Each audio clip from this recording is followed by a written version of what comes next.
kita lagi di kantornya Bapak Ahmad Yani, SH, dan saya lagi di sampingnya Bapak Joko Edi dan Bapak Juju Purwantoro. Hari ini tadi ada...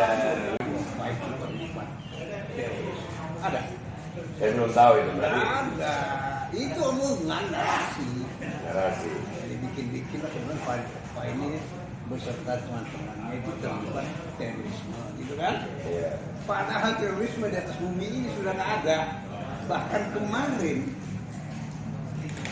Amerika yang menjadi gabungan ya yang kelima aja bilang menyatakan bubar dan mundur, hilang itu.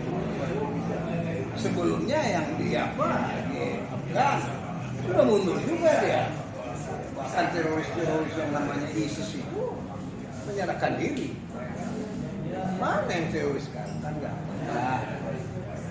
Jadi kalau orang-orang sekarang ini bernyanyi-nyanyi teroris, ini urusan perut dia. Kalau nggak makan dia, begitu kira-kira. Jadi harus ada job lah, dibuat lah. Persoalannya dibuatnya itu buat-buatan, itu masalah. Baik. Bagaimana kita percaya? Saya ini udah ketika terjadi di Poso segala macam, saya di Komisi 3. Kita cuma mantau yang namanya terorisme. Oh tiba-tiba siapa Munarman yang jadi teroris? Saya baca pula hari ini di Tribun. Apa dia bilang? Bahwa Munarman itu tidak menggerakkan orang. Mana orangnya? Ada. Dan mungkin yang terlibat lagi ada Bambang Wijoyanto.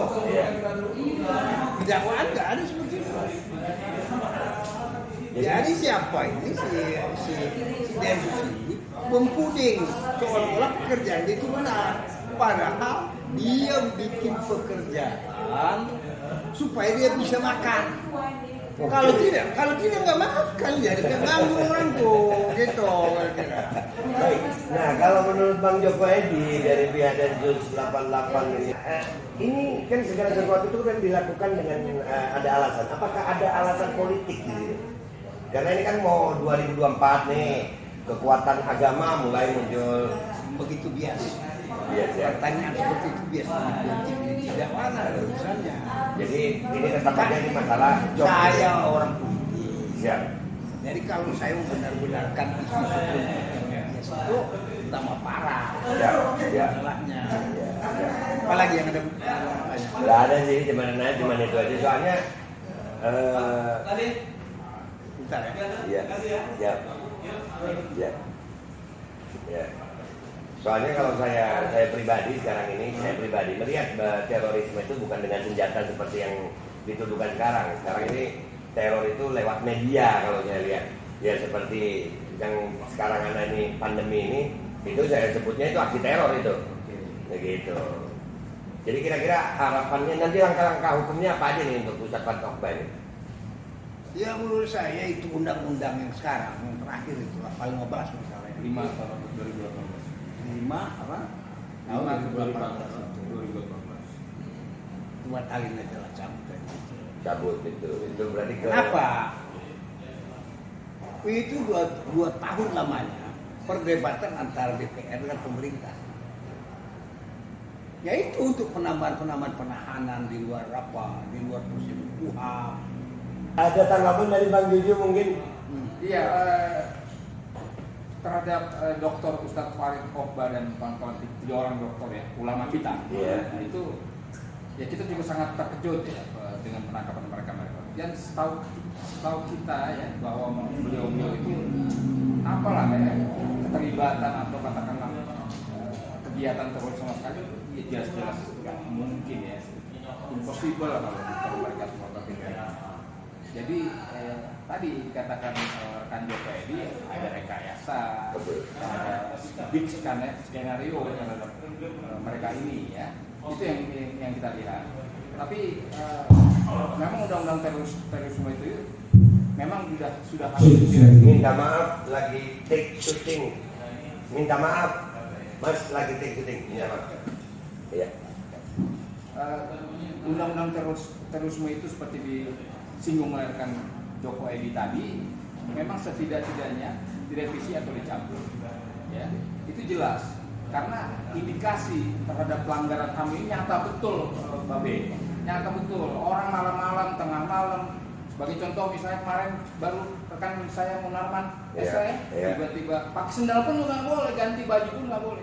Atau ke toilet pun juga dilarang. Itu kan jelas pelanggaran. Jadi apakah dengan undang-undang ini saya mau nanya ini, orang bisa dituduh teroris langsung diambil gitu? Betul sekali. Iya. Jadi umpamanya sekarang Densus lihat saya, oh ini teroris, langsung ditangkap dulu. Hak sekarang itu penambahan. Jadi yang undang-undang yang nomor berapa? 2018 itu muncul penambahan sehingga kalau dihitung penambahan itu 300 hari orang bisa ditahan tanpa diapain.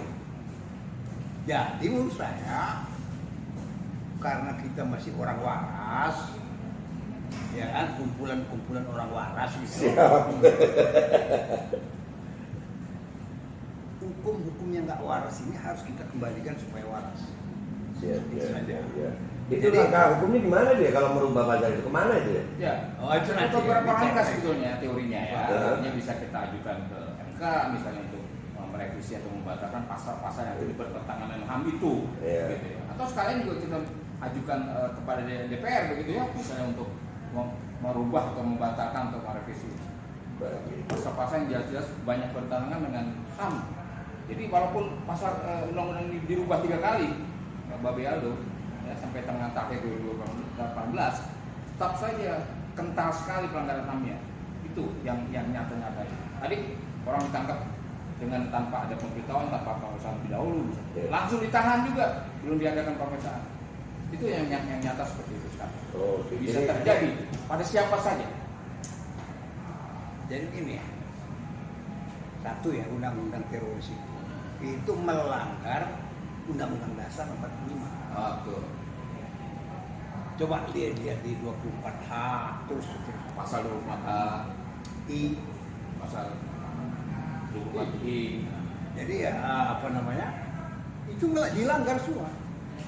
Dan itu kerjanya DPR. Dan sehingga sampai Pak. di omnibus law itu menjadi omnibus law. Iya.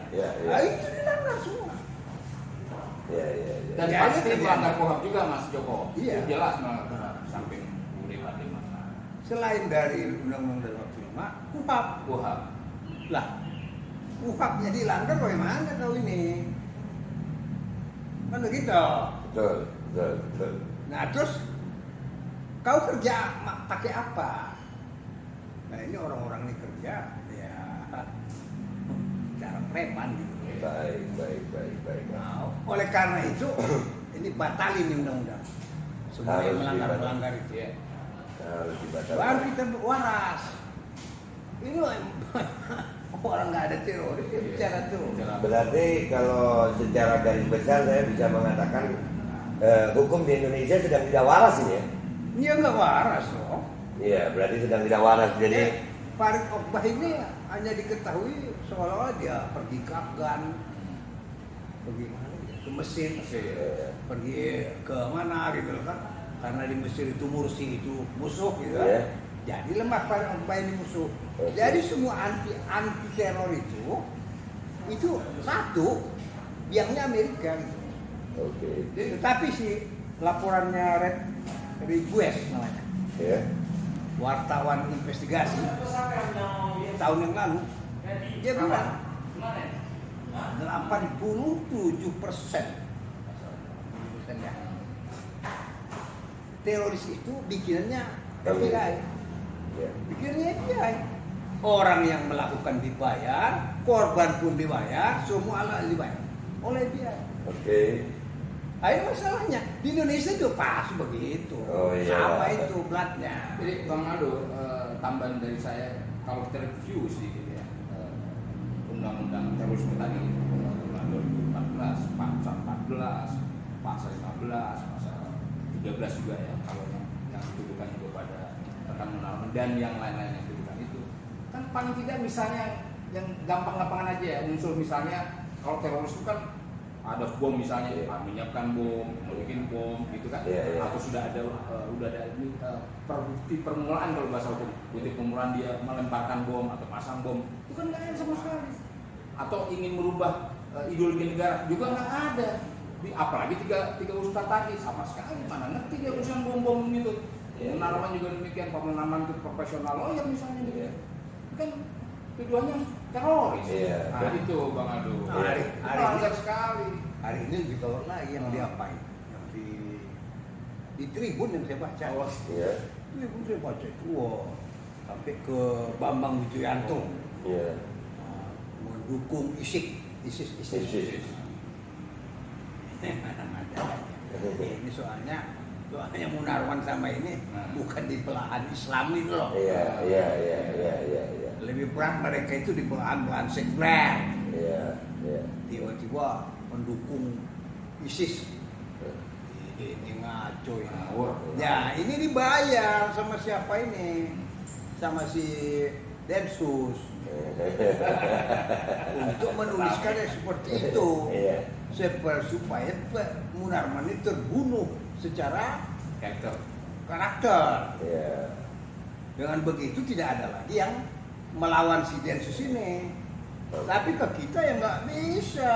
Ente udah kayak binatang jalang aja. Siap. Baik, ini ada lagi yang mau disampaikan Pak Jujur? Cukup ya. Terima kasih pemirsa yang udah nonton, langsung di share aja, di like. Ini pendapat yang luar biasa. Kesimpulan dari gue, kalau salah tolong ditegur. Intinya masalah hukum di Indonesia ini, khususnya untuk masalah hukum teroris, ini hukum yang tidak sangat tidak memenuhi unsur hak asasi manusia. Karena seseorang bisa ditahan tanpa bukti permulaan bisa ditahan, itu tuh teroris, dan itu bisa ditahan sampai 300 hari, hampir setahun, tanpa bukti bisa aja, mau didiemin bisa aja. Mudah-mudahan ini ada bisa bukti tapi versinya versi mereka, dan ini mudah-mudahan perjuangan ini, insya Allah Indonesia kembali ke negara hukum yang baik. Kita akan tetap berjuang. Ya masa kita ini hukum karena ada yang bayar, dan itu pernah disampaikan juga oleh Profesor Mahfud MD. Ya, saya tahu pasal yang bisa meringankan hukuman, membebaskan dan memberatkan, tergantung mau pesan yang mana. Nah, dan kami berharap media-media mainstream juga tolong dong, mentang-mentang lu gaji karyawan, beritakan itu yang benar-benar gitu. Jangan cuma gara-gara dibayar sampai ada istilah media mainstream. Itu media mainstream artinya media-media yang nggak berani mengambil berita benar untuk menyampaikan yang benar agar masyarakat itu tahu. Jangan karena ada yang bayar kalian jadinya memberitakan sesuai pesanan, memframing orang, memfitnah orang, dan itu tanggung jawabnya berat di akhirat. Tapi insya Allah selama masih ada Pak Aldo dan rekan-rekan, kita akan tetap berjuang secara konstitusional di negeri kita Indonesia. Terima kasih Pak Jofredi, terima kasih Bang Jujur, terima kasih.